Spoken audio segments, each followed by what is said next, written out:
Hello, beautiful humans, and welcome to the Mental Wellness Wake Up Show, a weekly podcast where growth minded, creative people come to learn best practices from both spirituality and psychology that create lasting well being. I am your host, mental wellness expert, improvised acting teacher, therapist, and coach, Dawn McMillan. Let's get to it. Hello, beautiful humans. Let's talk about stress, baby.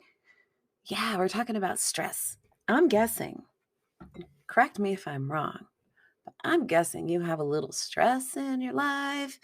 Lord knows that I do too. And stress is not inherently bad. Stress is kind of like lifting weights, right? You put a little stress on your muscles in order to improve them. There's something called eustress, which is EU stress, which is not European Union stress. It's the idea that there's a certain amount of challenge to our psyches, to our bodies, to our nervous systems, to our emotional regulation that is actually beneficial. If you think about how people who are incapacitated for any length of time, they have to have staff come in and move their bodies around, roll them around so they don't get bed sores and so that their muscles don't atrophy. So there is a degree to which stress is a necessary, normal part of life, right? So stress gets a bad reputation because it causes so much disease. I would like to submit that the reason why stress causes so much disease is because it has become relentless. Stress has become relentless. Our nervous systems, which were designed for the savannah, which were designed for periods of really not a whole lot going on, and then, oh, is that a tiger? Are just not equipped to handle the constant slings and arrows of outrageous fortune that is the stress of being a modern person. We have stress at work, we have stress at home, we have traffic, we have pollution, we have noise, we have a mountain of expectations that are impossible to meet. We are sleep deprived, blah, blah, blah, blah, blah, blah, blah, blah, blah, blah. Fill in your sources of stress. One of the biggest sources of stress that we have, in my opinion, which is rather well informed, is the expectation that we shouldn't feel stressed out. We should hustle and grind all of the time, but we should also feel joyful, happy, and grateful all of the time. If you're pulling that off, please let me know at the Dawn McMillan on the socials. Ping me. I want to hear if you are hustling and grinding 18 hours a day because you can rest when you're dead, and you're also successfully in a state of constant bliss. I would love to hear about that. The rest of us are stressed. We get that little hit of stress when we're scrolling through our social media and we see the news about the thing. We're under stress when we look at the clock and we have 5 minutes to get ourselves and the kids out the door. We're going to be late for work. We're stressed when we walk in the door at work and we know all of the onslaught of concerns, issues, and problems that are going to confront us. If you are a woman and you have a family, research would show you also experience stress when you walk in the door when you come home, with what researchers were calling the second shift phenomenon. And I did say women because it affects women more than other people. Yes, there are some single dads out there. Yes, there are people who don't identify as women who are the primary caregivers. My point really is that we are swamped with stress. We're stressed about what to eat, what not to eat, when to eat, if to eat. We are stressed. We are stressed out. And being under stress means that our adrenal glands, our whole nervous system is overproducing. We're not getting enough rest, so we produce stress hormones to stay awake and perform. We are inundated with demands on our attention, so we produce stress hormones. We are driving in traffic, we produce stress hormones. We're watching news, we produce stress hormones. So the problem isn't that stress is universally bad. The problem is that we don't get a break from it. And we're told to get mindful and we're told to meditate and, even 10 minutes will help. Well, gosh, that is true. Setting your alarm for 15 minutes early so you can get up and meditate for 10 minutes is a vast improvement over not doing that. And can we just please acknowledge that the level of stress that we are enduring in June of 2022 on this planet can be kind of extraordinary? Many of us are worried about illness. Many of us are worried about people who are vulnerable to illness. We're worried about violence. We're worried about politics. We're just worried. We're stressed and we're worried. So there's this institute called the Heart Math Institute, which when I first heard about it made me want to throw up in my mouth a little bit. Yeah, this is confessional. I've always thought that there's this kind of saccharine, sweet, disingenuous way in which people are like, just listen to your heart and get into your heart, and your heart knows. And I'm like, I don't know. I myself have done, and I have known many of people who are just, the heart wants what the heart wants, as they spiral down into a relationship that is going to destroy them for years. So I've had a little judgment about heart-centered anything. And like I've mentioned this on other episodes, many really solid good ideas get corrupted when they become popular. And listen to your heart is one of them. Yes, you should listen to your heart. Do you know how? Follow your gut. Okay. Do you know how? There's a lot of research coming out about how so much of what we think is our heart or our gut are our unspoken and hidden biases. I just had a feeling about that guy. Yeah, because you've been programmed to have preconceived notions about people who are like him. So when we start talking about managing stress by listening to the heart, we are once again in the land of discernment. Managing stress by listening to your heart requires some discernment. And luckily for all of us, especially me, I've gotten over my throw up in my mouth a little bit attitude about the Heart Math Institute, because the work is good. The work is good. You got to respect the work. And too many people whose work and opinions I respect have found value in it for me to keep being like, oh, it's just listen to your heart. No, it's good stuff. It's good stuff. Heart math. Some cool things about your heart is that when you sing with people, your heart rhythms sync up. Is that cool or what? I think that's one of the reasons I love choral singing. It's being in a group of people and having us all be in sync. I think that's one of the reasons why worship services often include communal singing.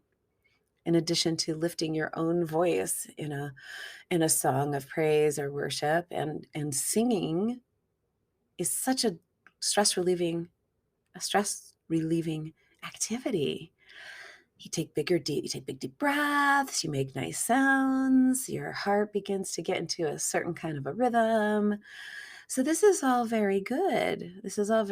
Getting your heart in sync, learning to listen to your heart. So what I would like to do is I would like to offer us a technique borrowed from the Heart Math Institute about getting your heart into what they call coherence. And coherence would be something that you would see if you were on an EKG. It's where your heart rhythm is in a pattern that is healthful, a healthy pattern. So what can we do to encourage heart coherence? And what does that have to do with stress? Well, when you use a technique to get your heart into coherence, you turn down the stress dial. And when you turn down the stress dial, you turn up your wisdom. You turn up your ability to discern. So if you're facing a crisis, large or small, if you're facing a decision, even if it's something like, what to make for breakfast, or I don't know, am I sick enough to call out from work today? Or do I want to return somebody's phone call now or later? It doesn't have to be big life decisions like, should I move to Alaska and become a salmon farmer? Do they have salmon in Alaska? I don't know. You can use this tool of coherence to help settle your body, settle your nervous system, tune into your heart, and begin to get that sense of alignment. And alignment leads to decisions that correspond with your true self and your values. And is that appealing? Is it appealing to make decisions that are going to be in alignment and therefore sustainable and also enjoyable for the most part and also serving you in the short and the long run? Is that appealing? I think so. So, simple technique. And you're going to find this in Tara Brach's work and other meditation teachers. Place your left hand over your heart space. I have just a habit of just tucking the tips of my thumb and my index finger right at my collarbone. It's just a nice place for my hand to rest, and my elbow feels good there. And then press your other hand on your abdomen. So you're checking in with your heart and your gut. And you are just going to tune in to your heart space. If you're driving, keep your eyes open. Do this when you can. Tune into your heart space. We've done this exercise before if you've been listening. Tune into your heart space. And you're going to visualize, sense, know, or imagine breathing in through your heart and exhaling out your solar plexus. Where is your solar plexus? So just a hand's width above your belly button, kind of where your ribs meet. So in through your heart and out through your solar plexus.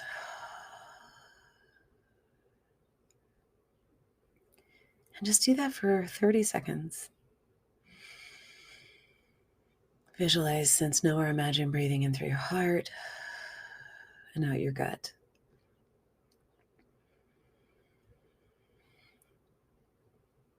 And let's plus it up by focusing on letting the exhale be just a little longer than the inhale. At your own pace, just breathing. And for those of you whom getting quiet and breathing can be triggering, I invite you to focus on in through the heart, out through the gut. Use those words as an anchor for your thoughts. And you may notice that you begin to get a sense of coherence. You begin to get a sense of groundedness, that visualization, that acknowledgement, that focusing on the heart space begins to soothe the body and soothe the nervous system. Gently resting your own hands on your own body soothes the nervous system. We always, or many of us, tend to look to other people to touch us, to ground us, to make us feel better. You can do that. You can go reach for another being, and you can also reach for yourself. So even if you're driving, you can just put that one hand on your skin above your chest and just allow yourself to get that sense of coherence. And it's from this place that you can take action. Here are some things that you can do with this quick coherence technique. Increase emotional balance or improve mental clarity. Relieve worry, fatigue, or tension. Change your energetic field. Ward off an emotional virus. Help change the energetic field environment around you. Take a short break and recharge your energy. Oh, I'm energy the eighth I am. Energy reserves. A nurse practitioner whom I just respect so much, in addition to being a very well-trained medical professional and trained in holistic medicine, and is a naturopath, osteopath. She's a path of some kind. It's just a delightful person. She just has this energy. She just has this energy about her. When she enters a room, things calm down. And when she speaks, you're like, oh, I want to hear what this person has to say. That's her vibe. And she was sharing about how the magnetic field of the heart is so big. Like our brains send off a little electromagnetic field, but apparently so does the heart, and it's a big one. I just thought that was beautiful. I thought that was gorgeous. So when we are tuning into our heart, whether we think about it in a spiritual space or even just a physical space, that if I were to hook you up to some machines and ask you to slow your heart rate down by slowing down the beep on the machine, you would figure out how to do it. So the rhythm of our heart is mostly done by the body by itself, but we can affect it. So placing your hand on your heart and tuning into it and breathing.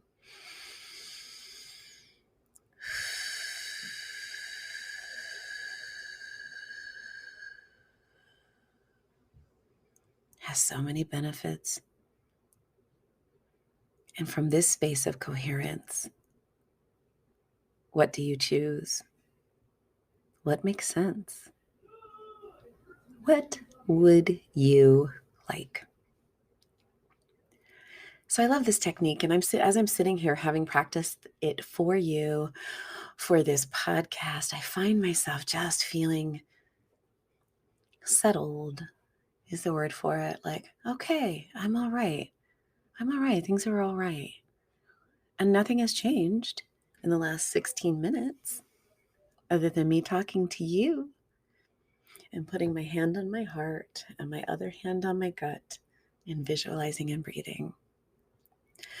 So I give this technique to you just to use for your own well-being, but especially to use as you are trying to get in alignment with who you truly are so that you can call in what it is that you truly desire. Yeah, good stuff. And can I make up words? May I remind you,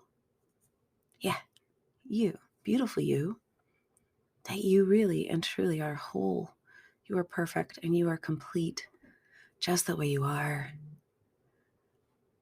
And you are truly, truly worthy and deserving of all good things. Until next time. I am so honored that you share time with me. If you've listened this far, then something here was of value to you. Would you please be a friend of the podcast and share it with at least one other person? The podcast is available on most platforms, including YouTube, and I need your help to get the word out. So please like, subscribe, and share, and a 5-star review on iTunes would be chef's kiss. Thank you so much. See you next time.